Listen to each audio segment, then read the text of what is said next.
Veče. Ja se nadam da će ovaj mikrofon dobro da radi.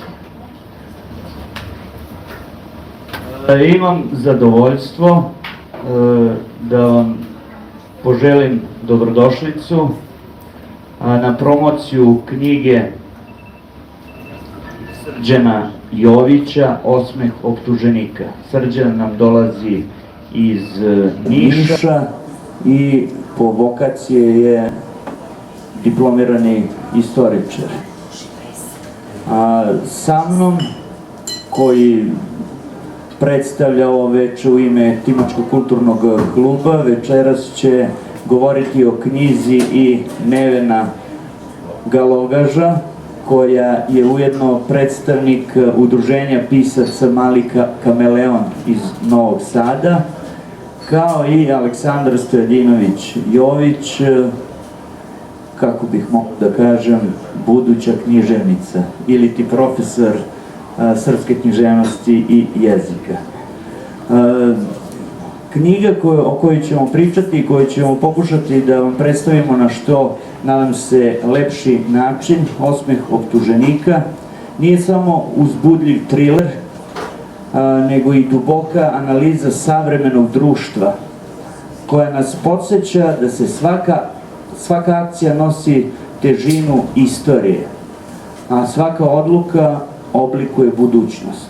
U ovom složenom svetu, kakvom živimo, gde se lične i kolektivne sudbine isprepliću vrlo brzo i lagano, putovanje glavnog postaje simbol borbe za razumevanje i istinu, ali i naš put ka preispitivanju vlastitih uverenja i vrednosti.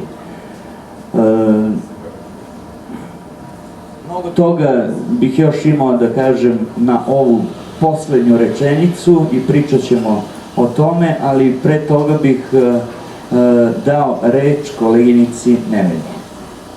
Izvolite.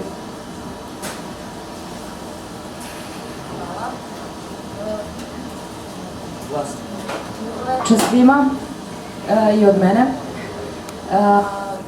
Ja bih pre svega rekla da što se tiče romana Srđana Jovića, u srpskoj književnosti, pogotovo od kada je postmodernizam uzeo maha, smatram da se retko mogu naći novi autori koji imaju naučno-poučnu osnovu sa dobro razvijenom radnjom i pažljivo pozicioniranim likovima. Međutim, roman Srđana Jovića je definitivno jedan od takvih, a na kraju krajeva o njemu ćemo i pričati večeras. Hvala. Dok sam čitao ovu knjigu, prvo mi je bilo na pameti kuda će triler da me odvede. I zato sam i razmišljao u tom pravcu. Narativ u dobrom trileru često odlikuje nekoliko ključnih osobina koje sam upravo pronalazio čitajući. Prvo, zagonetnost i misterija. To je osnovni element trilera. Zagonetka je dakle tu koja treba da se razreši. O njoj ćemo kasnije. Ta zagonetka, ili što bi današnji teoretičari onako laički kazali, udica je dobro postavljena. Napetost i uzbuđenje, pod dva. Temelj trilera je stalna napetost koja čitaoca drži na ivici. Ovaj osjećaj neizvesnosti postignut je putem brzog ritma, nepredvidljivih zapleta i neočekivanih obrta. Zaista, Srđan, vidjet ćemo kasnije kako, u tome uspeva itekako. Dalje, kompleksni likovi, složeni su i više dimenzionalni. Glavni junaci, antijunaci, prolaze kroz unutrašnje sukobe, što ih čini realnijima i povezanijima s čitaocem. Njihove motivacije, slabosti i moralne dileme dodaju dubini priče. Različiti narativni pogledi kao četvrta stavka. Uključivanje više perspektiva omogućava čitaocu da sagleda situaciju iz različitih uglova. Ovaj pristup stvara složenije odnose između likova i dodatno pojačava napetost. Dalje, tematska dubina.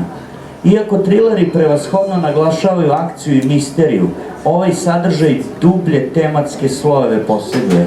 To su moralne dileme, psihološki izazovi ili društveno-političke kritike, što daje dodatnu težinu i relevantnost. Snažna postavka i atmosfera. Uspostavljanje ambijentacije koja doprinosi tonu priče je ključna. Detektivsko istraživanje u jednom delu, psihološki pritisci gotovo stalno, u izolovanim lokacijama ili čak kroz simboliku prirode, što reflektuje unutrašnje sukobe likova. I na kraju, konačno razrešenje koje je definitivno za mene bilo veoma izuzetno, lep sklop loših reči.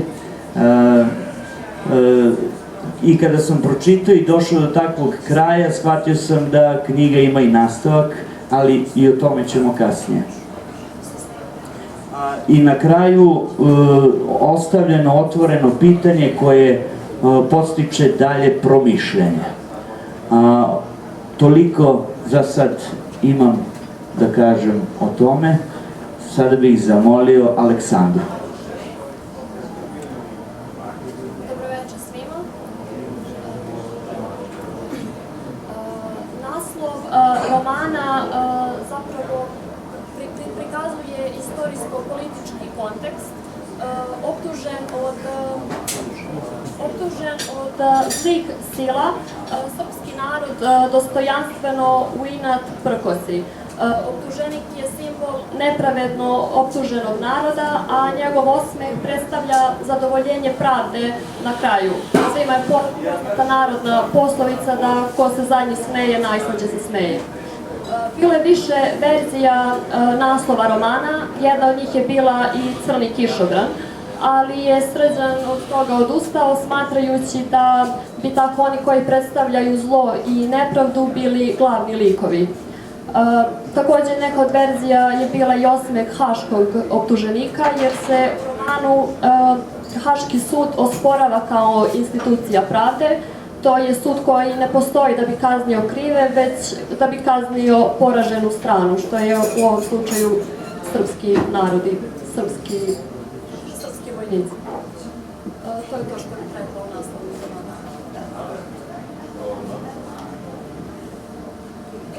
Ja bih da se nadovežem samo kada je Aleksandra spomenula da je jedan od naslova trebalo da bude Crni kišobran. On se ispominje u romanu simbolično, kao simboličan naziv. Međutim, ja kada sam čitala roman i pročitala naziv Crni kišobran, sjetila sam se odmah Pekića i njegovog romana Kako upokojiti vampira. I povezala sam, ako se sjetimo Pekića i njegovog romana, postoji razlika jedna između Srđana i Pekića, odnosno u ciljevima njihovih romana, za razliku od Pekića koji pokušava da upokoji vampira prošlosti, Srđan radi upravo suprotno. U romanu ističe da vampir treba da se održi, ovaj vampir, odnosno naša zemlja, mora da ostane u životu i da sa njega pokušaj da sa njega spere mrlju, nepravednu mrlju koju nosi više od 20 godina. Eto, ja bih to dodala. I da nam se obrati pisac. Dobro veče. Sad, ne znam da li me čujete i ovako. Evo da vas pitam. Bolje mikrofon. Evo me čujete bez mikrofona? Čujemo. Mi ovde blizu da. Znači, bolje mikrofon. Dobro večer. I nekako ne mogu na početku da vam kažem dobrodošli, zato što se ja osjećam kao ovdje gost kod vas, ali ono što bi za početak rekao jeste da mi je veoma drago što smo ovdje se skupili večeras, pa makar i zbog jedne eto tako obične knjige kojom sam ja želeo da podstaknem na razmišljanje o nekim malo ozbiljnim ili možda malo težim temama. Konkretno bih pre svega eto želeo da izrazim zahvalnost ljudima koji su direktno učestvovali u organizaciji ove, nadam se, lepe večeri za sve nas, a to je Udruženje pisaca Mali kameleon i književni klub koji je inače i domaćin svih nas ovde. Veliko hvala. Što se samog romana tiče, eto, takođe pre nego što pređem na tu neku priču o samoj sadržini romana, motivima zbog kojih sam pisao, porukama koje sam želeo da iznesem, želeo bih eto da pred vama ovako istaknem i tu činjenicu da je ovo treće izdanje romana Osmeh optuženika i da je zapravo ovo prvo prikazivanje trećeg izdanja romana, a svakako najverovatnije i poslednje upravo iz razloga što, kao što Stevan najavi malo pre, u pripremi je i nastavak, to jest novi roman o avanturama glavnog junaka koji se inače zove Lazar Savić. O romanu Osmeh optuženika ja više volim da slušam nego da pričam, ali sam veoma često ja bio taj koji je najviše govorio o romanu, mada inače mislim da svaka priča, svaka knjiga najviše govori sama za sebe i sama o sebi, tako da eto to je, ako ništa drugo, za sve vas koji siguran sam da ste ljubitelji pisane reči i proze, možda i jedan od najboljih motiva da jednog dana u životu i pročitate roman Osmeh optuženika. Ono čime bih voleo da počnem priču o optuženiku jeste činjenica da optuženik zaista postoji i moram dodati nažalost. Optuženik kao simbol čitavog jednog naroda koga smo mi deo, konkretno mislim na narod kome ja pripadam, konkretno koga sam ja deo, to je srpski narod, koji je poslednjih decenija, a i dan danas pod snažnim optužbama koje nosi na svojim plećima i sa kojima se nažalost teško bori. Takođe optuženik postoji kao lik romana koji u stvari predstavlja tu simboliku jednog naroda i koji kroz samu radnju romana nosi taj teret optužbe, naravno lažne optužbe. E sad, ja sam počinjući zapravo da razmišljamo o nekakvom pisanju i o stvaranju nekakvog fiktivnog romana, jer inače sam po struci, po profesiji zapravo profesor istorije, nisam pisac. Ali sam eto se usudio da se oprobam u tome sa ciljem da iznesem nekakvu poruku. Jer zaista verujem da je najveća vrednost nekog književnog dela u stvari poruka koju to delo nosi. I pouka, ali pre svega poruka. I tako, razmišljajući o pisanju, zapravo sam se pitao, ono najteže pitanje, verovatno mi je najčešće bilo u glavi, kako i gde početi priču o nekim izmišljenim likovima, a izneti snažnu poruku o nepravednim optužbama.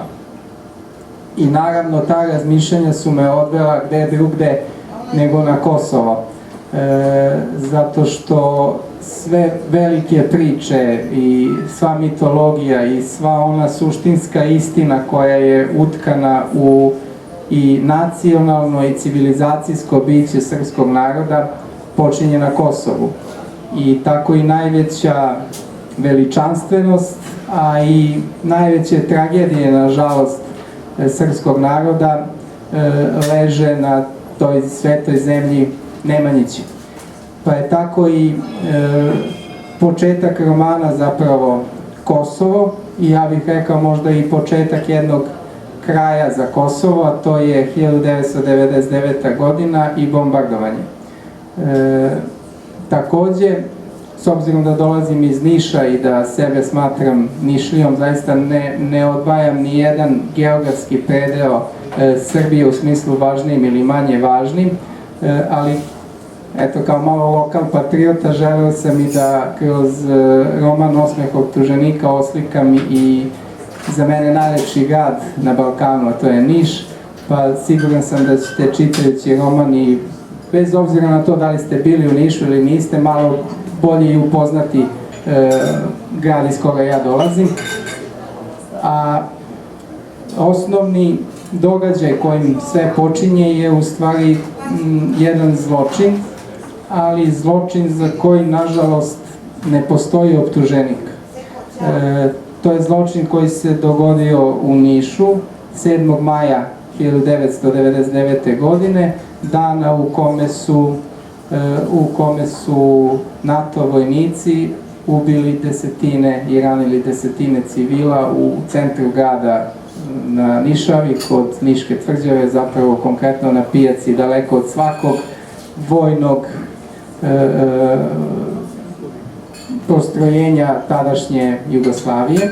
I zapravo od tog momenta, od te, rekao bih, istorijske činjenice, od tog istorijskog momenta koji se zaista dogodio, ja sam razvio jednu fiktivnu priču koja se itekako čvrsto naslanja na kosovsku krizu i na kosovski sukob, a iskoristio sam to da pišem fikciju, a ne klasičnu istoriju, iako sam istoričar, iz razloga što verujem da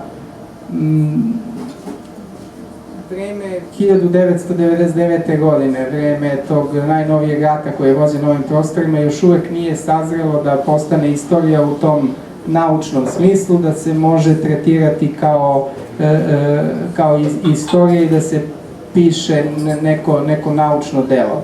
Pa sam želeo da izbegnem tu prepreku, da tako kažem, i odlučio se za fiktivni špijunski triler, prosto jer smatram da kako vreme prolazi i kako i to vreme 90. godina postaje istorija, da se u Srbiji, konkretno mislim i na srpske institucije, na vlasti, na srpsko društvo, sve manje bavi tim zločinima koje je pretrpeo srpski narod i da prosto neko mora i o tome da ostavi bar nekakav trag. Ja sam pokušao da ostavim taj trag, ne znam koliko sam u tome uspeo, i to je u stvari ključna poruka, eto za ovako početak priče o osmehu optuženika, da je onaj ko je optužen i za koga je osmišljena ta institucija, navodna institucija Haškog suda, koju eto Aleksandra malo pre spomenula, u stvari osmišljena samo kako bi se kaznio poraženi, a ne optuženi.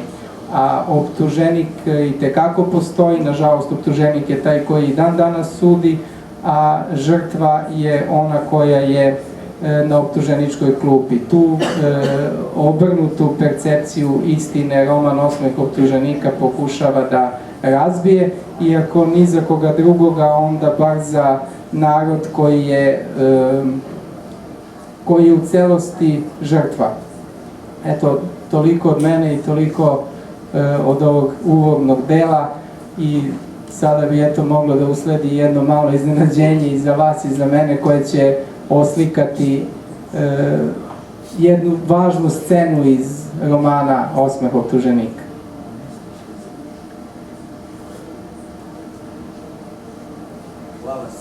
Srđane, sada ćemo ovo što je ispričao autor da vam predstavimo kroz jednu pantomimu. Pa eto, nadamo se da ćete da budete upecani i pročitate knjigu. Samo da počnemo. Rudine, ovu situaciju možemo da rešimo na dva načina. Možeš da mi odgovoriš na neka pitanja nakon čega ćeš biti jednostavno streljan. I drugi, da pokušaš da budeš heroj i da na ista pitanja odgovoriš nakon teških muka. U tom slučaju nećeš biti streljan, ali iščekivanje smrti će ti biti teže. Ja ti savjetujem ovo prvo. Šta ako me ubiješ, Bogdanoviću, doći će drugi koji te žele iza rešetaka. Ceo život ćeš provesti kao bedni pacov skrivajući se u ovakvim grupama. Dobro, shvatit ću to kao da si se opredelio za drugu varijantu. Šta želiš da znaš? Ko su i gde se sastaju članovi grupe Crni kišobran? Ništa ti to ne vredi, Bogdanoviću. Mene i moju porodicu možda jesi slomio, ali njih nećeš nikada. Oni su iznad svih nas. Njih ima svuda i sastaju se svuda. Ko su oni? Znaš, ja sam želeo osvetu za svog oca. Želeo sam da te vidim iza brave ili mrtvog, ali oni... Njima to uopšte nije važno. Njihovi ciljevi prevazilaze nas dvojicu. Njihovi ciljevi prevazilaze i Srbiju, i Kosovo, i Balkan, i Evropu. Za njih su sve to samo sredstva kojima ostvaraju profit. Za njih granice ne postoje, oni su svuda. Kako si ti upao u to društvo? Kako si otišao sa Kosova nakon što ti je otac ubijen? Nikada nisam ni odlazio sa Kosova i nisam upao. Ja sam radio za njih. Za uzvrat dobio sam ono zbog čega si i ubio. Dobio sam nezavisno Kosovo, presude i smrt za zločince koji su mučili i ubijali albanski narod na Kosovu. Samo si mi ti falio, Bogdanoviću. Priznajem, uspeo si da zezneš i najveće svetske moćnike. Čestitam. Šta si radio? Sve što je bilo neophodno. Ucenjivo političare na Kosovu da žmure na proizvodnju i distribuciju koke i kreka, rukovodio operacijama za eliminaciju idealista koji nisu bili spremni da od Kosova stvore kartel, vrbovao ljude u kosovskom parlamentu kako bi donosili odluke koje su u interesu organizacije. Lažno si svedočio. I ne samo ti, je tako? Zašto? Ništa ne razumeš, Bogdanoviću. Ni moj otac nije razumeo. Ni ja nisam razumeo dok nisam postao njihov saradnik. Znaš, nikad ne možeš da budeš njihov ako nemaš njihovu krv. Možeš da budeš samo saradnik. Ja sam bio spreman na sve samo da tebe uhvatim, znajući da njima činim mnogo više nego sebi. Ko su oni? Njima nije važno ni Kosovo, ni Srbija. Reći ću ti nešto, Bogdanoviću. Mi smo igračke u njihovim rukama i ništa više od toga. Svi vrlo dobro znaju da samo Srbi mogu da objedine prostor Balkana, ali to se neće desiti. Zbog snage koju srpski narod ima i zbog toga što je tu snagu pokušao da iskoristi 90. godina, bio je kažnjen. A to nije kraj. Zar ne vidiš ko upravlja tvojom državom? Zar ne vidiš ko koristi sve pogodnosti srpskog tla, srpske industrije? Zar ne vidiš da se Srbi sami sebe stide, da odbacuju svoju prošlost, svoju kulturu, svoje pretke, Zar ne čuješ, Bogdanoviću, kako se tvoj jezik menja? Što ostaje od te tvoje Srbije koju toliko voliš i zbog koje si spreman da nastaviš da ubijaš? Kosovo! Kosovo je sredstvo da se Srbija smanji, a ne da narod tamo ima slobodu, nezavisnost i mir. Sada Kosovo, sutra ko zna šta, ali jedno sigurno ne, Bogdanoviću. Srbija u njenim prirodnim granicama. Od nje će postati isto što i Kosovo i ko zna kakva još smešna tvorevina koju će u budućnosti stvoriti. Koji je to narod koji živi na Kosovu? Kako se zove? Ne znaš, ne znam ni ja, jer ako na Kosovu žive Albanci, zašto se ta teritorija ne pridruži svoj matici Albaniji? Da li si se zapitao to, Bogdanoviću? Pa ne može Kosovo postati deo Albanije, jer bi onda Albanija bila previše velika za mali Balkan. Organizacija ne želi da na Balkanu postoji neko jak i veliki. Naprotiv, na Balkanu se mora stvoriti mnogo slabih i malih država čiji se narodi međusobno mrze i koji su spremni da ubijaju i ginu za svoje ideale. Naravno, ideale će im modernim sredstvima globalne komunikacije u pametne glavice ugraditi upravo oni koje ti sada tražiš i protiv kojih misliš da se možeš boriti i pobediti. Da nastavim, Bogdanoviću, rasparčavanje Srbije nije ni počelo, niti se završilo na Kosovu. Bošnjaci, ko je to narod, Bogdanoviću?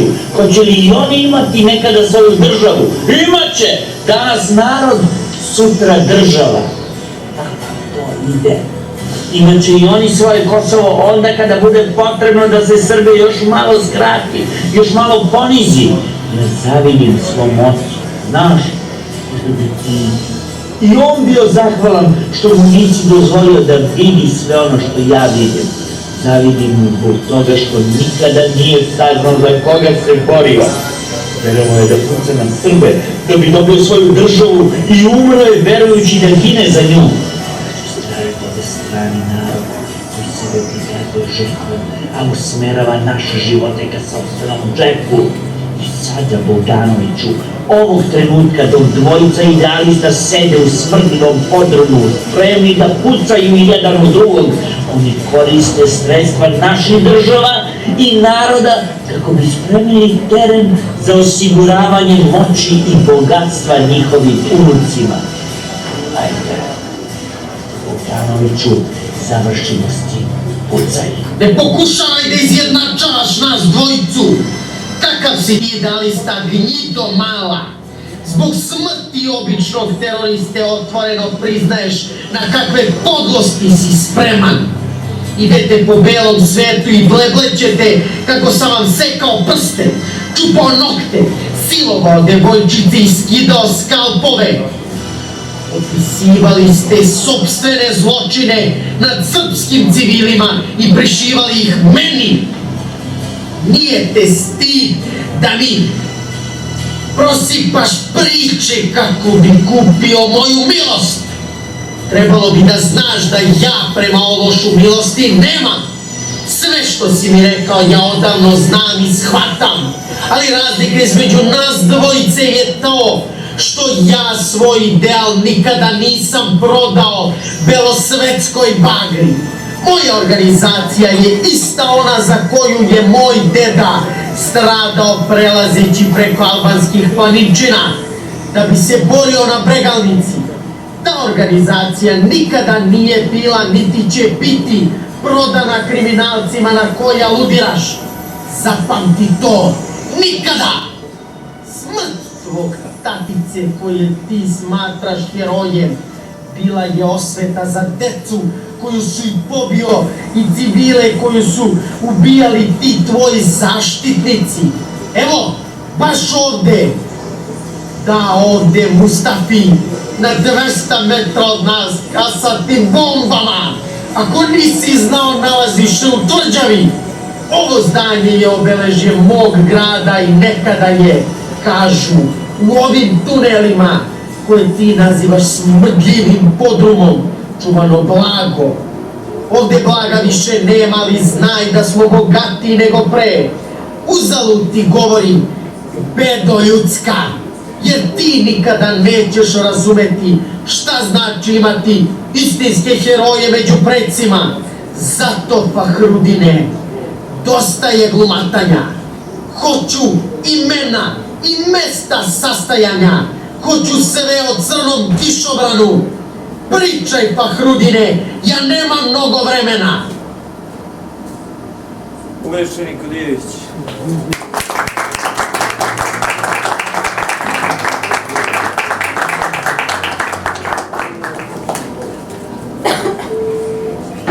Hvala. Nadam se da vam je ovo bilo interesantno. Nastavljamo. Ovo je sa nekog početka romana i tu se stvara utisak kod čitaoca da je glavni junak jedan. Malo zatim dobijamo utisak da je glavni junak neko drugi, da bismo opet malo kasnije promenili mišljenje. Meni je lično to bilo najinteresantnije kada sam razmišljao o postupku Srđana Jojića u ovom romanu. I u vezi s tim sam nešto zabeležio. Naročito u žanrovima poput špijunskog trilera postupak brzog eliminisanja glavnog lika i njegovo zamenivanje drugim likom može biti snažan narativni alat. Ova tehnika ne samo da stvara dinamičnu strukturu priče, već takođe otvara vrata dubljim tematskim razmatranjima identiteta, moralnosti i akcije. Kada se glavni lik, često harizmatičan, akcioni junak, brzo eliminiše iz narativa, postavlja se osnovno pitanje zašto je ova odluka doneta. U trenutku kada čitalac stigne do tog ključnog preokreta, oni su već emocionalno u sasvim podređenom položaju, čime se pojačava efekat iznenađenja i gubitka. Ova eliminacija može signalizirati ne samo fizičku smrt, već i simboličku smrt ideala ili vrednosti koje je lik predstavljao. To mi se svidjelo i ne znam koliko sam tačan u ovome, ali volio bih da jesam. Njegov nagli nestanak može odražavati nepredvidljivost stvarnosti u kojoj se radnja odvija, čime se naglašava osjećaj opasnosti i nesigurnosti. Nakon eliminacije prvog lika, narativ prebacuje fokus na drugog protagonistu, koji često deluje kao suprotnost ili ogledalo prvom liku. I tako do kraja mi vidimo, kasnije će Nevena o likovima, ali mi vidimo koliko su oni drugačiji. Njegovo prisustvo može doneti novi pogled na iste izazove ili konflikte, dok se istovremeno bavi onim suštinskim pitanjima koja su povezana sa prvobitnim junakom, a suštinski su povezani sa upravo Bogdanovićem kojeg smo malo pre čuli. Kroz ovu zamenu narativ može istraživati teme identiteta i maski koje ljudi nose u društvu. Drugi lik može preuzeti karakteristiku prvog, ali i dodati sopstvene osobine, čime se postavlja pitanje šta čini identitet pojedinca. Da li je to ono što radimo ili je to nešto dublje, ono što nas čini nama. U okviru ove strukture akcija igra ključnu ulogu. Kako se novi lik bori sa izazovima, njegova borba može postati simbol univerzalnih ljudskih iskustava. I mislim da je u tome uspeo naš pisac kroz preživljavanje, odanost, borbu sa unutrašnjim demonima takođe, pogotovo kada je u pitanju ponovni susret sa bivšom devojkom. U suštini obojica likova se bavi istim pitanjima, ali iz različitih perspektiva ako dublje sagledamo. Ta dinamika nam svakako otvara više uživanja u čitanju. Na osnovu izvinite, zamena glavnog lika u trileru može da završim delovati kao riskantan narativni potez, ali kada se izvede s pažnjom, ona otvara prostor za istraživanje identiteta, simbolike i dinamike celokupne akcije romana. Mislim da je naš autor u tome uspeo i volio bih da mu postavim pitanje jedno pre nego što čujemo nešto više o likovima. Jesmo malo i popričali o tome privatno, ali bih volio da se to podeli sa publikom. Kako je došlo do toga da se zameni identitet i da li je prvobitno bilo ta ideja?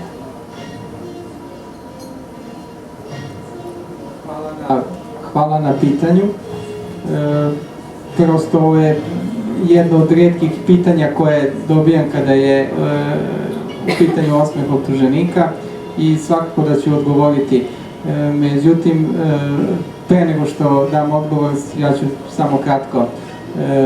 Pitanje glavnog junaka romana ili glavnih junaka sam do samog kraja ostavio otvorenim, a za mene ovako lično kao autora je u stvari glavni junak taj simbolični optuženik. Međutim, ta potreba da rad poprimi bar dovoljno karakteristika špijunskog trilera je u stvari i proizvela to da nekoliko aktera romana se u određenim momentima mogu izdvojiti kao glavni likovi. Što se tiče tog rizika koji sam preuzeo da se na ne direktan nego onako više narativno simbolički način zameni identitet glavnog junaka, neću reći kako, jer verujem da će neko i čitati roman pa da ne otkrivam baš previše, je učinjeno naknadno iz razloga što se meni učinilo da jedan moment u romanu koji zapravo na neki način pokreće čitavu priču, to jest oživljava tog vampira iz 90. godina koji je neophodan po mom mišljenju srpskom društvu, je umetnut kasnije iz razloga što mi se učinilo da bi samo spominjanje učinilo roman nedovršenim ili možda nedorečenim. Pa eto tako otkriću možda i malo više.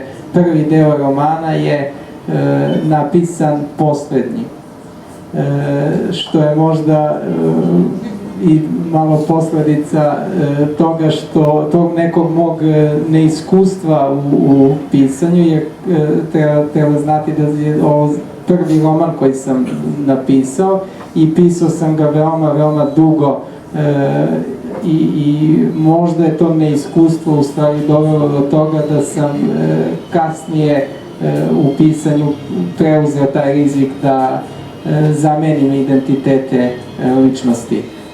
Što se tiče junaka romana i aktera romana, glavnih likova, ja volim da razmišljam o njima, volim i da pričam o njima. Jedan od njih koji se vremenom za većinu čitaoca izdvojio kao glavni junak je u stvari i junak koji će otvoriti novo poglavlje i romana Osmeh optuženika i biti glavni akter nastavka, ali to je jedan čovek koji je u stvari produkt jednog savremenog društva, jedan čovek koji možete videti, ja mislim, u svakom gradu u Srbiji na ulici, koji ima sve karakteristike savremenog društva, ali o njemu bih više voleo da vam nešto malo više kaže Aleksandra, zato što je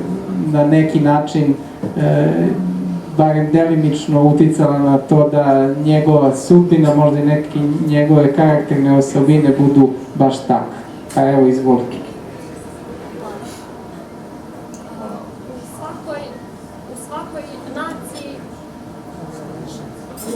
U svakoj naciji postoji lik koji služi opštem dobru. Pa kao što Nemci imaju Skorcenija, kao što Rusi imaju Rodina ili Englezi Bonda, Lazar Savić je osmišljen kako bi se i srpskom narodu podario takav lik. Osmišljen je kao glavni, pa je Lazar Savić lik na kojem je autor najduže radio. Bilo je više varijanti njegovog lika, njegovog karaktera i nekoliko mogućnosti njegovog kraja. Mada Lazar Savić, iako je produkt savremenog doba, iako je čovek koji svetsku istoriju izuzetno ceni i poznaje, dok o svojoj ima negativno mišljenje ili je ne poznaje dovoljno, njegovo ime i prezime nije odabrano slučajno. Lazar se zvao i srpski heroj, čovek koji je na Kosovu izgubio život braneći srpski narod, dok je Sava, to jest Sveti Sava, srpski monah i srpski svetac, prvi srpski arhijepiskop, koji je zapravo verovatno najvažniji čovek za srpski narod i za srpsku civilizaciju. Nastavimo o liku. Evo ja bih nešto rekla o likovima.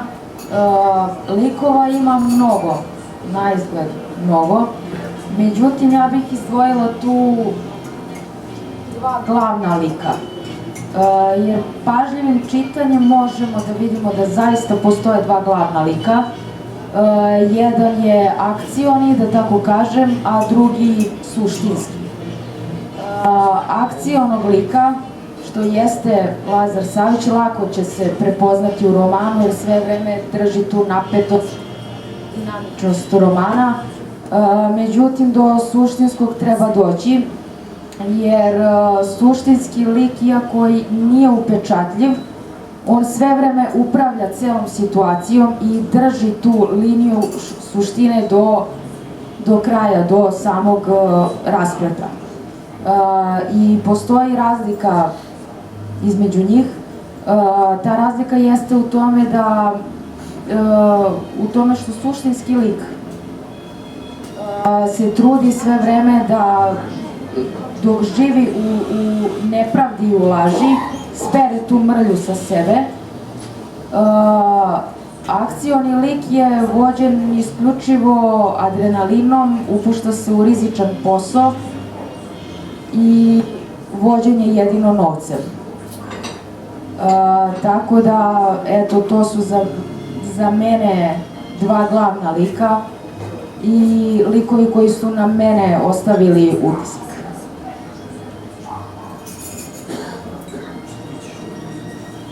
Hvala na analizi i lika Lazara Savića i na toj postavci akcionog i suštinskog glavnog lika. Konkretno, evo, ja ću biti slobodan sada, pošto zaista se ovako i lepo osjećam ovdje, reći ću vam, eto je nešto što do sada nisam ni pričao o romanu, prosto želim da nešto ostavimo i za čitanje, ali ovo mogu da vam kažem, da je prosto i tokom pisanja, nastajanja romana došlo do zamene pojmova kod mene samog o glavnim junacima, jer je takođe jedan od motiva pisanja bila u stvari moja želja da se Srbima podari neki heroj iz 90. godina. Jer, mislim, iz 90. godine, iz godina tog najnovijeg rata u kome su Srbi učestvovali, jedan od razloga je to što su ljudi koji su zaista počinili neka herojska dela u ratu, nažalost srpskoj javnosti prikazana sa suprotne strane, dakle prikazani su kao neki najveći negativci, zločinci, pljačkaši i tako dalje, što nije tačno. A opet nisam želeo da ulazim u analizu, istorijsku analizu stvarnih likova, ali mi se nekako činilo i još uvijek mi se čini da Srbi zapravo nemaju pravog heroja 90. godina, neku jednu jedinu ličnost nego se to sve svodi na glorifikovanje nekih ljudi koji su zaista se nalazili na vrhu političkog i vojnog rukovodstva Srbije, pa će mnogi reći da je, ne znam, general Lazarević u stvari heroj rata na Kosovu, pa će mnogi govoriti o tome da je heroj u stvari Ratko Mladić ili Radovan Karadžić, kako god. Neko će ih svakako i svu trojicu koju sam nabrojio i mnoge neke druge će ih ipak svrstati među one koji su navodni zločinci, recimo komandant Srpske vojvođanske garde, da neko će reći heroj, neko će reći zločinac. A srpski narod je u stvari narod koji je i svoju civilizaciju donekle izgradio i na herojstvu. Uglavnom na tom srpskom pravoslavlju i na toj srednjevekovnoj duhovnosti, jer je srpska civilizacija izuzetno stara, starija od većine naroda Evrope danas, ali su Srbi uvek imali nekog heroja i da je taj neki heroj dolazio iz naroda, od običnih ljudi, kao, ne znam, na primjer, Milunka Savić iz Prvog svjetskog rata, tako. A u 21. veku nije nastao ni jedan takav srpski heroj i ja sam u stvari imao želju da ga stvorim, ukoliko je moguće, i ne znam još uvek da li sam u tome uspeo i ko je zapravo pravi heroj 90. godina i pravi srpski heroj poslednjih decenija. Namera mi je bila da u stvari ličnost koju je Nevena nazvala akcionim herojem i taj Lazar Savić, za koga je Aleksandra rekla da u svom imenu i prezimenu nosi tu staru srpsku simboliku, je bio planiran da bude heroj, ali je možda u tom, opet naglašavam, možda neiskustvu u pisanju, vremenom kroz stvaranje novih likova, stavljanje likova u određene situacije i pozicije, u stvari jedan drugi čovek izgleda izrastao u tog stvarnog heroja romana. Eto, vidjet ćete i sami, nadam se, i sami proceniti ko je za vas heroj, ko antiheroj. Hvala. Da ne otkrivamo previše. Prelazim na drugi aspekt svog zanimanja, a to je, dakle, imamo optužnicu bez zločina, imamo hašku podmetačinu i tu na početku profesora Velinovića, za kog sam ja ispravo mislio da će on biti glavni junak i glavni lik. Međutim, to se vrlo brzo ne ispostavlja tačnim. Međutim, taj profesor Velinović kao simbol uzaludnosti naučne istrage prošlosti deluje u romanu. I sad u vezi sa tim hoću da pitam kada prošlost, koja još uvek nije, zapravo ovako da formulišem, kada prošlost postaje istorija, koliko je potrebno prošlosti da sazri da bi postala istorija u naučnom smislu, pošto naš lik ima problem sa tim. Da, naš lik ima problem sa tim i pokušava da istraži vreme koje je njemu čak i blisko u smislu savremenosti, da je on prosto žive u to vreme.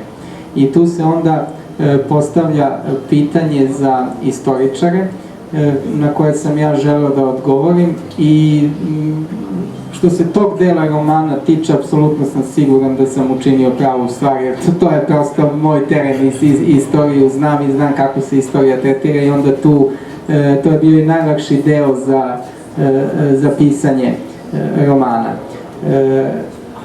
Rekoh na početku u prvom obraćanju vama da smatram da vreme 90. godina, ratovi 90. godina nisu dovoljno sazreli da se tretiraju na jedan naučno-istorijski način i da sam se zbog toga odlučio na pisanje fiktivnog špijunskog trilera. A kada će to vreme postati istorija, nažalost, ovako sa te profesionalne strane mogu reći da nemojte me shvatite pogrešno i niko od nas neće biti živ kad to postane istorija. Jer verujem da je potrebno da prođe u zavisnosti od događaja možda i nekoliko vekova. Sve do onog trenutka dok ne prestanu da gore ili makar tinjaju osjećanja prema nekom događaju i prema nekim ljudima iz prošlosti, naučnicima je tu veoma teško da barataju čak i realnim činjenicama, jer osjećanja nisu dobar saveznik istoričarima. Konkretno razmišljajući o tome, ja sam došao do jednog ličnog uverenja koje svako ne mora ni biti tačno, a to je da sve dok se obeležavaju svetkovine, proslave ili dani tugovanja za nekim događajem iz prošlosti, taj događaj i to vreme ne može biti istorija. Zato je za sve istoričare u stvari sigurniji put neka dalja prošlost koja ne može da se ni iskoristi, pogotovo ne zloupotrebi za neke savremene, najčešće političke odluke i neke političke ciljeve koje neko ima, da li to bili usko lokalni ili neki globalni politički ciljevi, ali sve dok se prošlost koristi za promovisanje nečega što sada proživljavamo, to ne može biti dovoljno dobro odrađena istorija. Konkretno u Srbiji, u našoj istoriji je još uvek veoma teško pomiriti suprotnosti koje su nametnute recimo u 19. veku, pa i sada imate i među istoričarima, profesorima neke koji brane jedne, a napadaju druge. Mislim na dinastički sukob Karađorđevića i Obrenovića, da ne govorim o podelama koje su nastale kasnije u vreme građanskog rata u Srbiji od 1941. do 1944. godine, kada imamo višestruku podelu Srba. Tu je veoma teško, bez obzira na postojanje i dokaze i činjenice, čak i snimaka, doći do one istorijske istine koja je najbliža stvarnim dešavanjima. 90. godine su još uvek, po mom mišljenju, daleko da mogu da se tretiraju kao istorija i da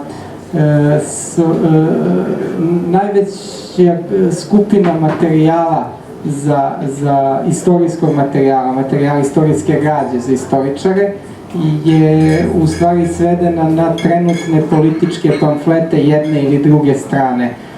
Pogotovo dok postoji sud i dok, kakav god on bio, makar i haški, koji se bavi procesuiranjem nekih ljudi koji su učestvovali u nekom događaju. Konkretno sada imamo situacije da u svojoj umobolnosti ovi koji trenutno vegetiraju tamo na Kosovu optužuju Srbe za neke ratne zločine kad ne mogu da ih isteraju iz Kosova, kad ovi neće prodaju kuće.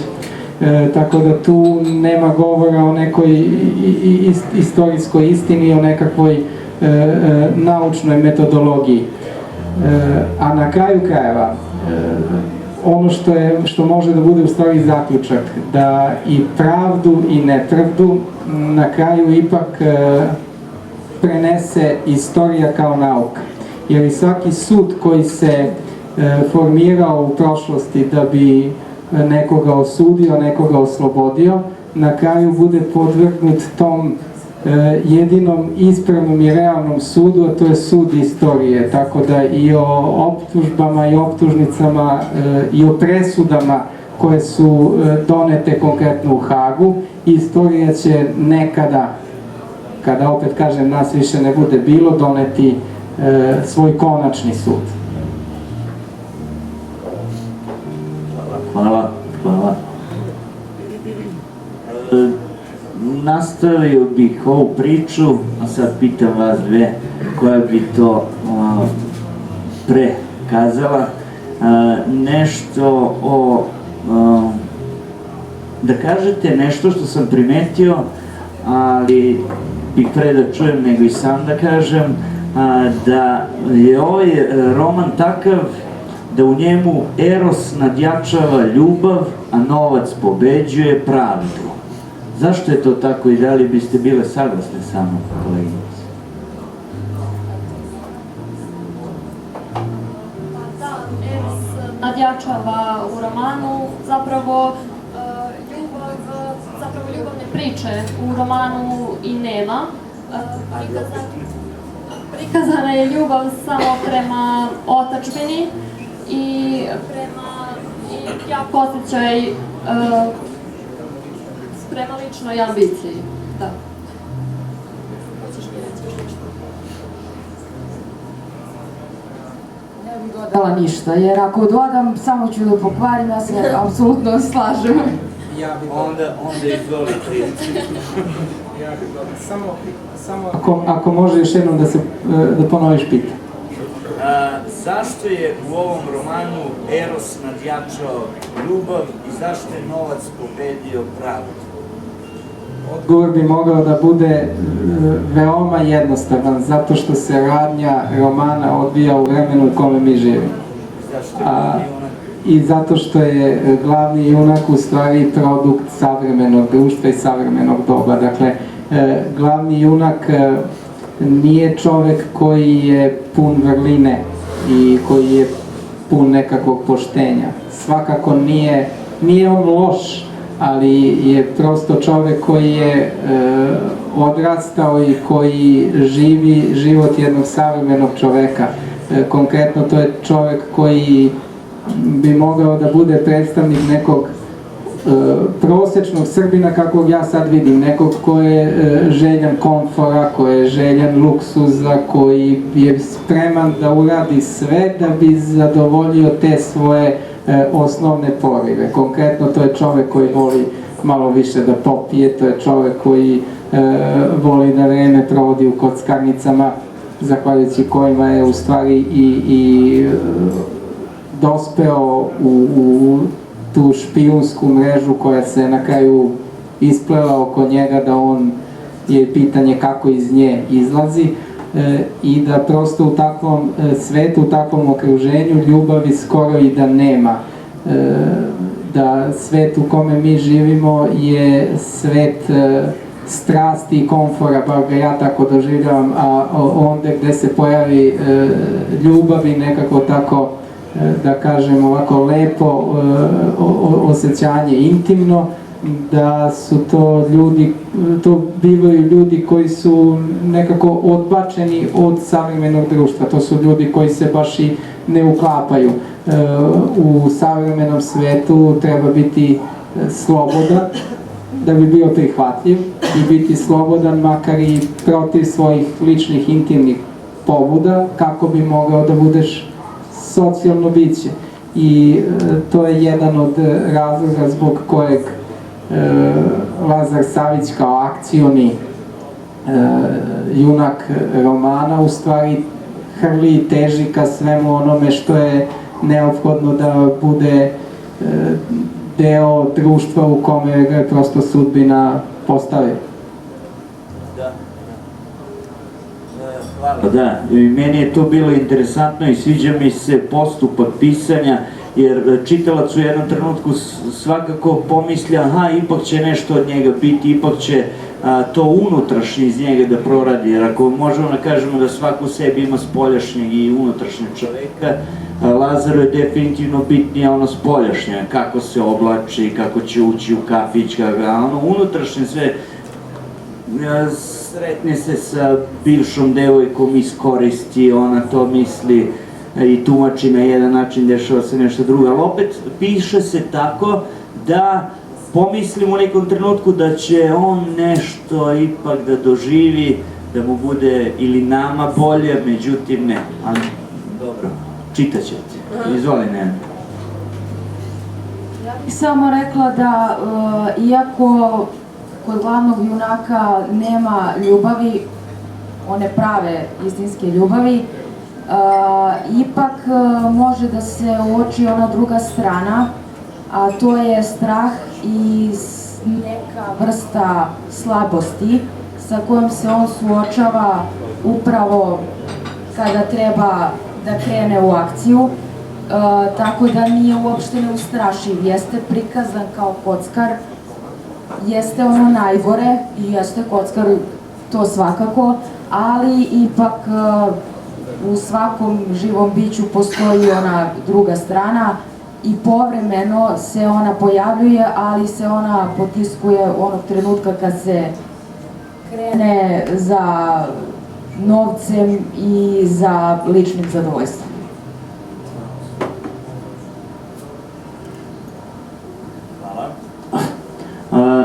Sada, imamo Bogdanovića malo preko, jer smo čuli u dijalogu sa Mustafijem. Nevena je karakterisala Bogdanovića kao, kako veše, suštinskog junaka, da?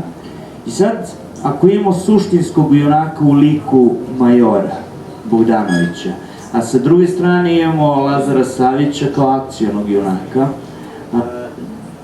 da li bismo tu mogli da popričamo o ovome? Dakle, ako imamo u vidu to, možemo li da kažemo da je Lazar Savić takav kakav jeste, zahvaljujući baš onome što je generacija majorova i njegovih vršnjaka učinila da Savić Lazar postane njihov produkt? Šta kažete o tome?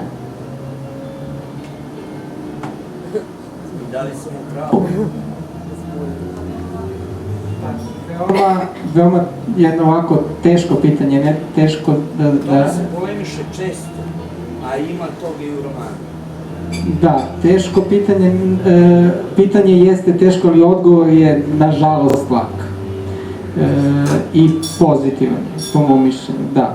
Generacije majora Bogdanovića, koji je suštinski glavni lik, po mom mišljenju, a volio bih da čujem to od njih, jesu zapravo prouzrokovale to da Lazar Savić i da generacija Lazara Savića žive težeći za svim ovim, nazovimo to, vrednostima o kojima sam malo pre govorio, ali je važnije pitanje kako su oni to zaslužni zbog toga. A moj odgovor je zato što su izgubili rat. Ne zato što su učinili nešto loše, nešto nečasno, nešto nemoralno, nešto ružno, nego iz tog prostog razloga što su te generacije, boreći se za neke sopstvene vrednosti, za neke sopstvene ideale, koje takođe možemo da analiziramo da li su dobri ili ne, ali su oni svakako u jednom momentu izgubili. I vreme nakon 2000. godine, konkretno, moje je mišljenje, je vreme u kome Srbi žive poraz. Žive poraz koji su doživeli 90. godina. I taj poraz je u stvari proizveo ovo što sada imamo. Niz sitnih balkanskih državica koje su u stvari ono što se i malo pre u ovom odlomku koji ste vi fantastično odradili, pokazuje da su u stvari ništa drugo nego karteli, ne samo takozvano Kosovo, nego i neke druge zemlje na Balkanu. A što se tiče pitanja te generacije pre Lazara Savića, konkretno generacije majora i onih koji su učestvovali u ratu 90-ih i pokušali da ostvare ili možda da zadrže neki stari model življenja i društveno-političkog poretka, je takođe upitan i diskutabilan. I moglo bi se ne samo iz romana, ali uglavnom iz onoga što ja inače volim da govorim gde god imam priliku, da se zaključi da ja smatram da je to dobar model. U stvari, ako se dotaknemo pitanja ratova 90-ih, ja mislim da su ciljevi i motivi koji su Srbe odveli u borbu i na ratišta bili plemeniti, ali da Srbi ni tada u tom momentu ti Srbi nisu bili svesni manipulacije koja im je nametnuta, a ta manipulacija ima jedno ime koje je nastalo u nekoj malo ranijoj istoriji, a to ime je Jugoslavija, jer srpska vojska se 90. godina, u stvari hteli mi to da priznamo ili ne, borila da se sačuva Jugoslavija. Slovenci su rekli mi hoćemo van, mi smo Slovenci. Hrvati su rekli mi hoćemo van, mi smo Hrvati. Makedonci, Crnogorci, ne znam ko sve ne. A jedino su Srbi govorili ne, mi hoćemo Jugoslaviju i hteli su Jugoslaviju u novom istorijskom momentu u kome Jugoslavija nije bila potrebna, pogotovo nad Srbima. Sad opet iz mene progovara istoričar, nadam se da mi ne zamerate na tome, ali iako je to jedan paradoks savremene srpske istorije, Jugoslaviju su zapravo stvorili Srbi i stvaranjem Jugoslavije, konkretno da kažemo SHS, te preteče Jugoslavije, su stvorili Srbi i na taj način poništili sopstvene pobjede na bojnom polju, jer nakon Prvog svjetskog rata Srbija prestaje da postoji. Dakle, Srbija je izgubila stvaranjem prve Jugoslavije, onda je imala, moram tako reći, siguran sam da ćete me shvatiti, imala je taj jedan među moment sreće kad Jugoslavija više nije postojala. To je jedan također tragični istorijski moment, ali je tada Jugoslavija prestala da postoji, to je 1941.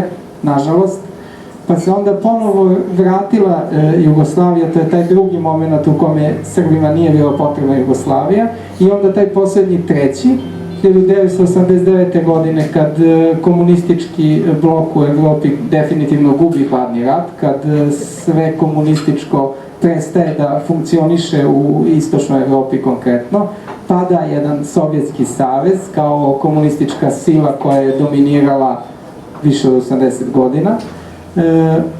I u tom trenutku Srbi u svojoj kratkovidosti ne shvataju politički moment koji žive i dalje hrle da čuvaju nešto čemu je sat otkucao vreme. I onda sva časna plemenita borba, sva ta onako iskrena srpska pravdoljubivost koja je mnoge srpske dobrovoljce odvela na razna ratišta kako bi sačuvali i spasili srpske civile od ustaškog, muslimanskog, šiptarskog noža, je pala u vodu jer je postojala i dalje ta Jugoslavija iznad svega koja je bila osuđena na propast. I u tome je, po mom mišljenju, krivica tih ljudi iz generacije majora Bogdanovića, iako ih ne treba kriviti u tom smislu, upirati prstom u njih pa ih optuživati, ne, ali jednostavno biti hrabar i u tom smislu pa reći da oni su se borili za plemenite vrednosti, ali na pogrešnoj strani. To je moje mišljenje. Da, i to tvoje mišljenje. Takvo mišljenje koje se nazire u knjizi svakako, postoji i u Kovačevićevim delima, jel? Međutim, ovo je sad drugi odnos snaga.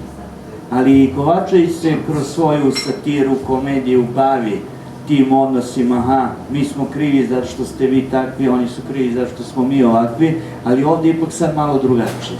I dobro, o tome treba pričati i pričati. Htela sam da se nadovežem samo na to što je Srđan rekao. Ja smatram da ako postoji srpska odgovornost zbog toga što zbog toga što je omladina sada takva kakva jeste, ta odgovornost leži u tome što su oni rat izgubili.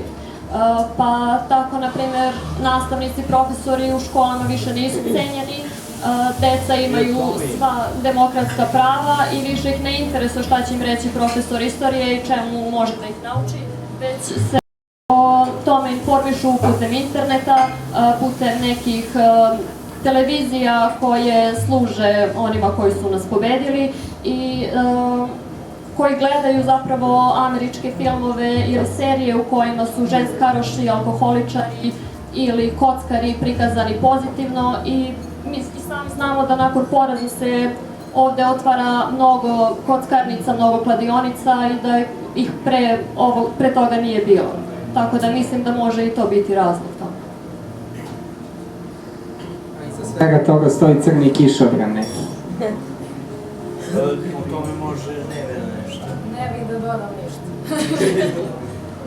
Crni kišobran je tek organizacija o kojoj nismo pričali ništa, ali je odlično predstavljena u knjizi. I sad evo, možda tu pred kraj, ja sam imao prilike da čitam knjigu Miodraga Majića i da pričam sa njim ovako kao i sa Srđanom.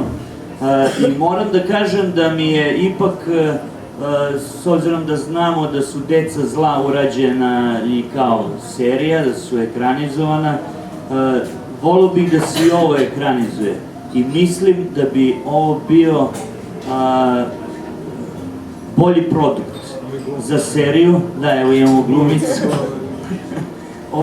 Ne samo zbog toga što je narativ lakši za dramatizaciju, nego i zbog teme. Majić govori sa jedne strane, a Jović sasvim sa druge strane. Tako da bih, ja bih ti poželao da jednog dana neko kaže koliko tražiš za dramatizaciju. Šta misliš o tome? Svakako da bih voleo da vidim ekranizovan Osmeh optuženika. Veoma mi je bilo lepo da malo preslušam i ovako sa strane posmatram pantomimu. Tek mislim da bi uživao i da bi bilo i dobro i korisno da nešto poput Osmeha optuženika bude ekranizovano. Međutim, veoma sam pesimističan po tom pitanju, zato što ako pogledamo ovako malo realnosti u oči, da li neko od vas može da se seti da je u poslednjih 10-20 godina snimljeno nešto u kome Srbin nije siledžija, kriminalac ili bitanga i da je Srbin heroj? I da li mislite da će neko u Srbiji da se usudi da snimi bilo šta o zločinu koji je NATO počinio negde u Srbiji, pa makar to bio Niš? O zločinima NATO pakta 99. godine nas sada bombarduju medijski da zaboravimo, pa čak i javno kažu kad će više Srbi to da zaborave, a jedan od motiva pisanja romana Osmeh optuženika je bio da se to nikada ne zaboravi, zato što su to oni stvarni zločini koji su se desili na Balkanu, a zločini o kojima pišu neki drugi pisci, pa i neki, eto, koje je sada Stevan pomenuo, su zločini koji su izmišljeni u umovima onih koji su imali sreće da pobede u datom momentu i koji su imali dovoljno moći, novca i dovoljno ludosti da pokušaju da opravdaju stvarne zločine koje su oni sami počinili. To je manir savremenog kolektivnog zapada već dugi niz decenija unazad. Ali ipak sam utiska da se tu menja nešto. Ipak se sad pojavi neki film koji veliča narod naš. Tako da je... Samo neka bude što više takvih filmova. I evo još jedna stvar koju ću da dodam, ne znam koliko ste čuli, Stevan je rekao da postoje neki filmovi koji veličaju naš narod. Srpskom narodu nije potrebno veličanje. Srpskom narodu je potrebna istina. Srpskom narodu je zaista potrebna samo istina i samo realnost. Jer srpski narod je u suštini takav. Srpski narod je i civilizaciju izgradio na istini i na pravdi. I to je možda jedan od razloga što srpski narod kako tako u kakvim god uslovima i okolnostima ipak ostaje i poslednjih decenija i mogu reći i poslednjih vekova uprkos i Otomanskom carstvu i raznim Jugoslavijama i sada raznim Sjedinjenim Američkim Državama.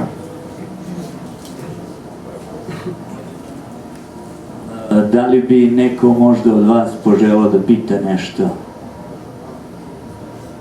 Uveć sa knjigom ili ovako?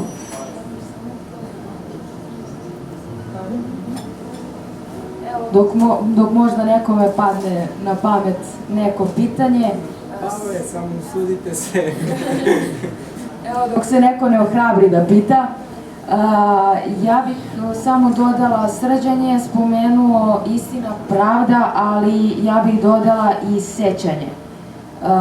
Pravda naravno za junake koji su svojim životima branili otadžbinu i koji su nepravedno osuđeni za nešto što nisu krivi, ali i sećanje jer ovaj naš kontinuirani društveno-politički proces je takav da nam nameće zaborav, da se ne sećamo.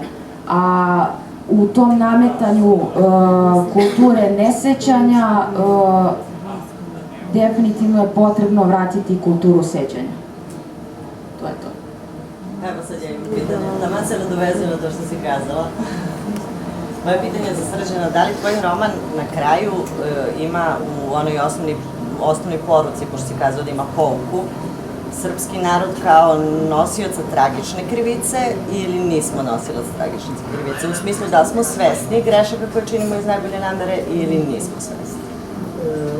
Ja mislim da srpski narod ne treba da nosi nikakav teret krivice, jer ja zaista mislim da srpski narod nije kriv, bar ne za ono zašto je optužen. A to zašto je optužen mislim na to da je izazvao rat, jer srpski narod je najmanje taj koji je izazvao rat, uopšte nije izazvao rat. Srpski narod nije počinio nikakav zločin, nijedan vojnik sa obeležima i sa uniformom neke srpske vojske nije počinio nijedan zločin, što ne znači da zločina nije bilo, ali ne treba zaboraviti to da je Jugoslaviju branila i zvanično ona Jugoslovenska vojska narodna armija i mnoge druge paravojne Jugoslovenske narodne armije, razne, i da te zločine nikako ne treba pripisivati Srbima, jer se, ako ništa drugo, veoma dobro zna da kad muškarac Srbin obuče srpsku uniformu sa srpskim obeležima i uzima oružje u ruke, da je on ratnik, da je on vojnik, da on nije zločinac i da nije siledžija, pljačkaš i kriminalac. Tako da zločine za koji su Srbi optuženi, a u stvari je manir i model ovih koji optužuju da izvuku nekoga, da izmisle nekome nekakav zločin i onda to onako perfidno medijski da prikažu kao da je taj neko u stvari činio zločine u ime celog naroda. Pa je recimo najbolji primjer toga, ono što smo najskorije bili svedoci, a to je Srebrenica. Izmislili su zločin u Srebrenici, zapravo nisu ga izmislili, okrenuli su parametre zločina i žrtve, jer se vrlo dobro zna da su u Srebrenici kriminalci Nasera Orića činili zulome i zločine dugi niz meseci nad Srbima, pa da je onda usledilo oslobađanje Srebrenice, ali ne, pobednički narativ je to izokrenuo, pa je u stvari oslobodioca prikazao zločincem i još ga proglasio genocidnim.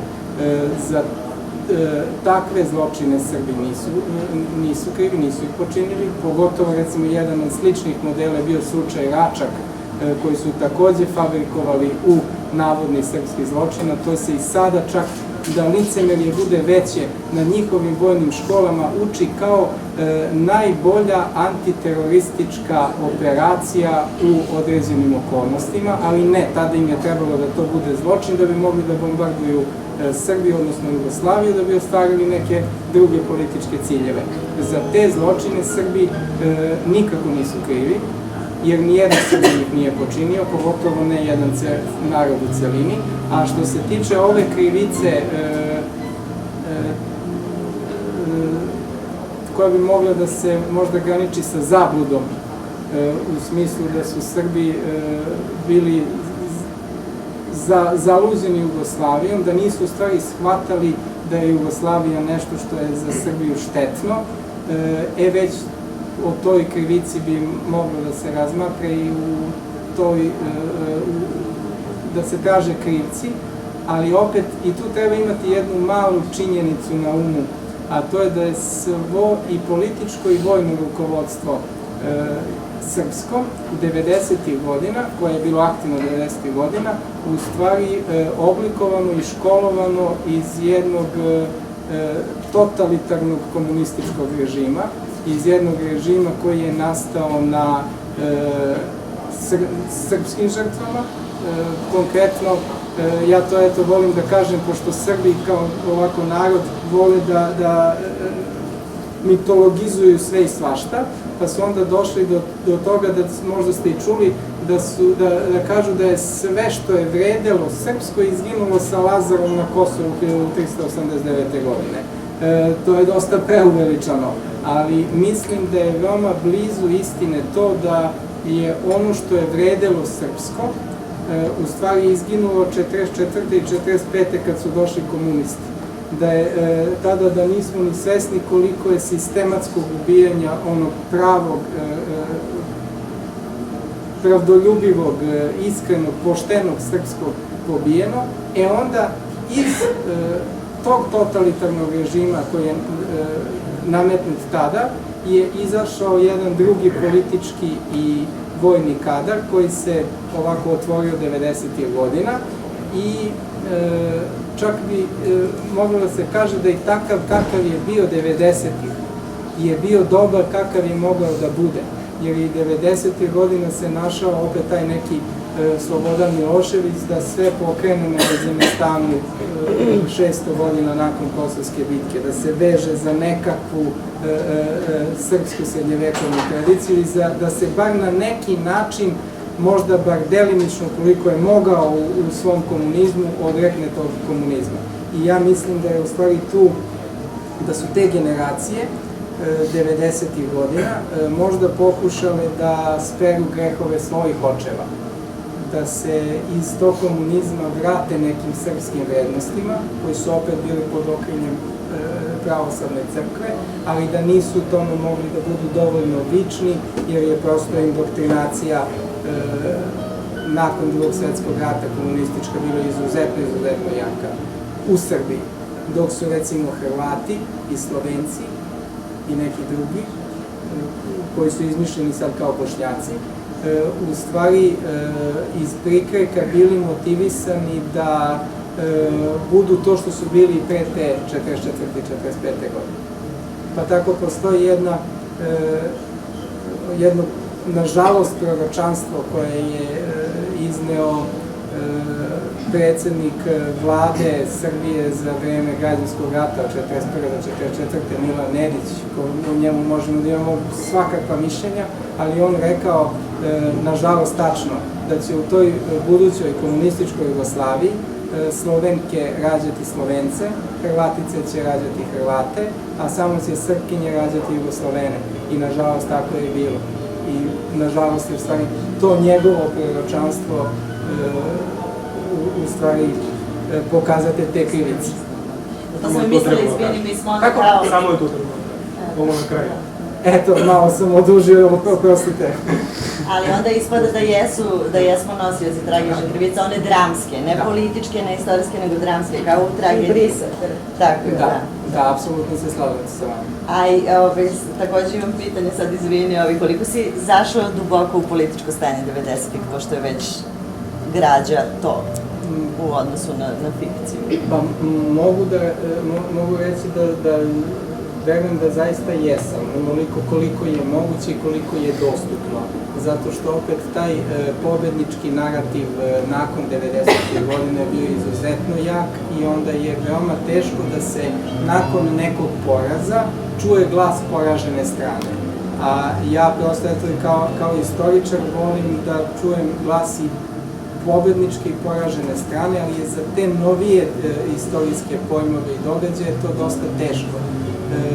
I onda verujem da jesam. Ja sam inače na neki način, bar delimično doživio te godine, bio sam dete, ja sam inače 85. godište, ali sećam se šta je i inflacija, pogotovo sećam šta je bombardovanje Jugoslavije, sećam se nekih novinskih članaka iz tog vremena, sećam se propagande koja je dolazila nama iz beogradskih medija, sećam se i one propagande koja je dolazila konkretno, recimo ako pričamo o početku rata iz Zagreba, gde je to bilo jedno povampireno ustaštvo koje je pretilo o tome da se 91. ponovi 41. na tim prostorima. I onda je to bio veoma nezgodan jedan moment iz koga je srpski narod trebao da izađe makar živ.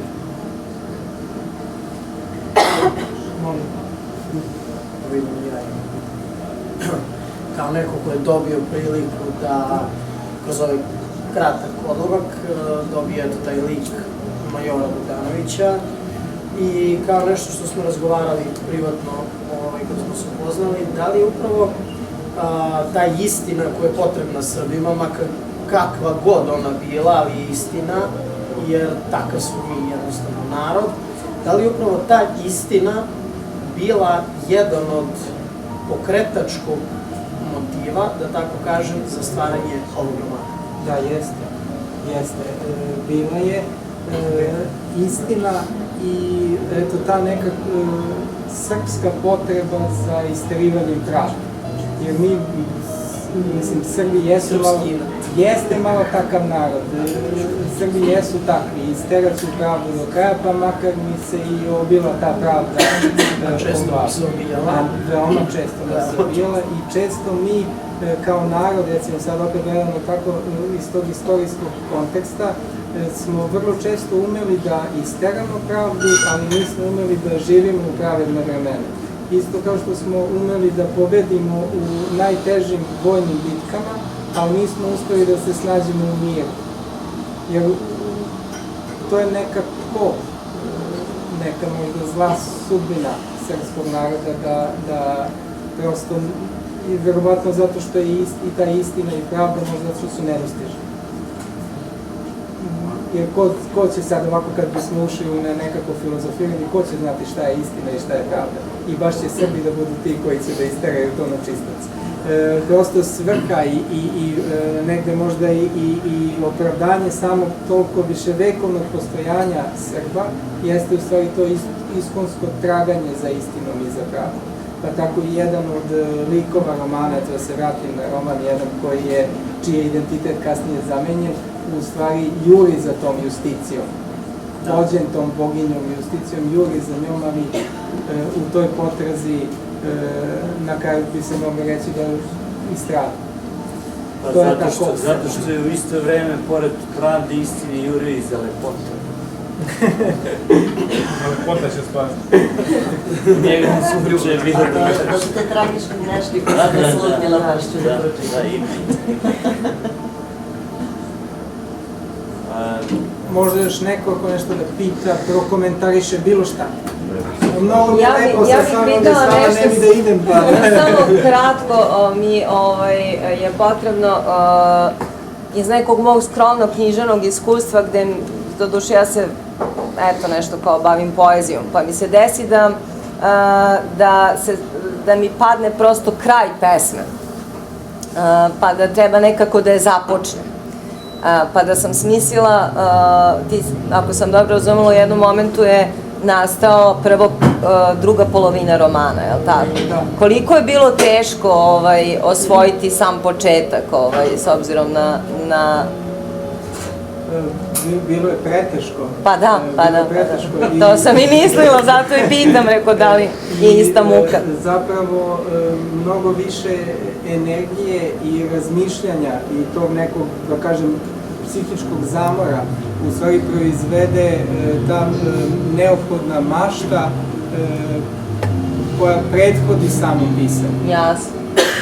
Jer samo pisanje posle nekako krene samo od sebe, kad već u glavi se osmisli ličnost, karakter, pa na kraju krajeva i izgled. I izgledom likova romana se može pružiti nekakva poruka. I tek kad se to sve onako sklopi, kad kao autor mogu da zamislim da tu pored mene stoji neki od likova, da mogu da već predvidim kako bi u nekoj situaciji ta ličnost odreagovala, onda pisanje ide lakše. Ali do tog momenta je to veoma teško. Hvala. imam još jedno pitanje. Koliko si uspevao da se oslobodiš ovih uticaja književnih, tipa Pekić, tipa, ne znam, Dejan Stojljiković i tako to? A načite? Pa, pretpostavila sam. Recimo, Stojljikovića sam čitao nakon što sam napisao Osmog optuženika. Ne mislim da si njega čitali, ali ti je Thomas Mann tu. Jeste. Možda, da, meni su ovi najizvreliji u glavi, pa i najći. Da, tu su i, recimo, Umberto Eco, tu je Orhan Pamuk. Mislim da sam... Moramo dalje, izvinite nas. Hvala lepo. Mislim da su oni bili tu da pomognu i da sav taj njihov uticaj, da tako kažem, na nastanak romana je bio pozitivan, s tim što sve su to neprevaziđena dela, to su dela koja ne mogu da, toliko su i autori su toliko snažni da oni nezahvalno bi bilo čak ih postaviti za uzore, ali meni je u tome bila važnija simbolika koju oni iznose svojim delima, pa je recimo baš taj crni kišobran, taj Pekićev motiv nečeg demonskog, u stvari bio moja potreba da se eto da neki omaž Pekiću kao velikanu srpske književnosti.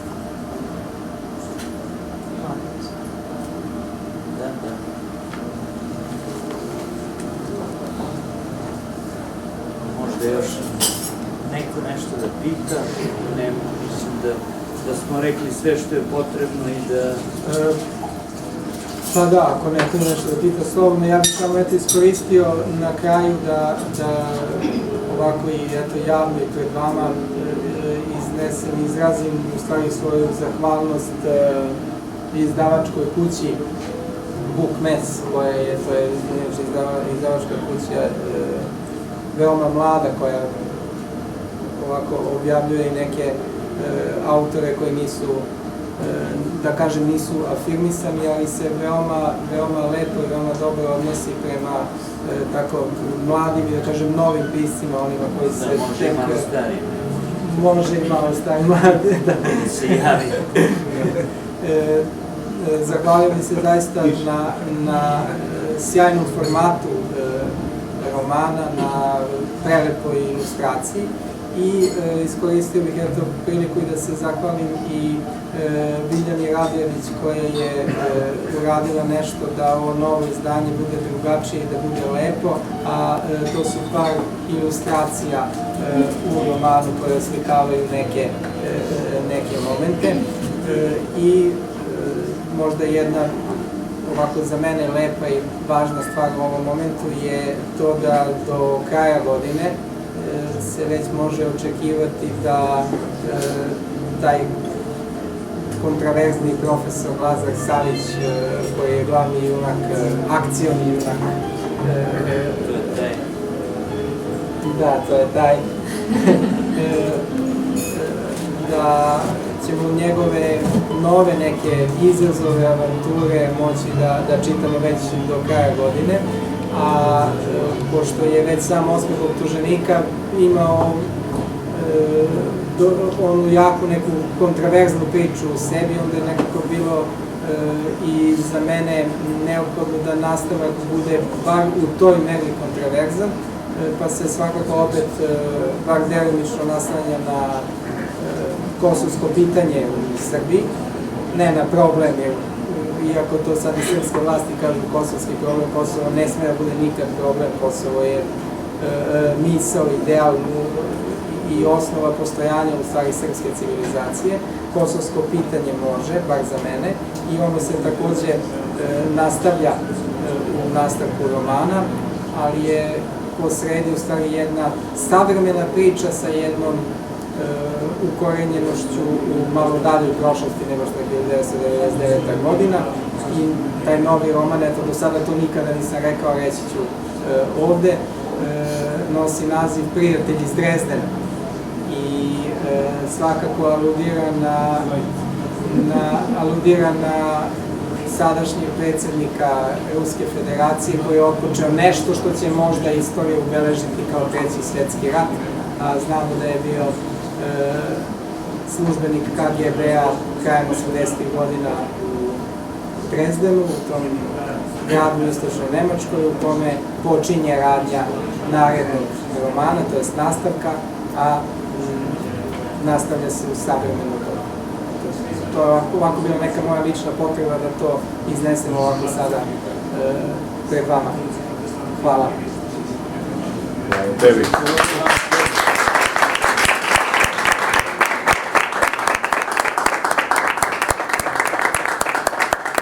Hvala vam, nadam se da ste uživali. Sad možemo ovako da nastavimo neformalno da se družimo.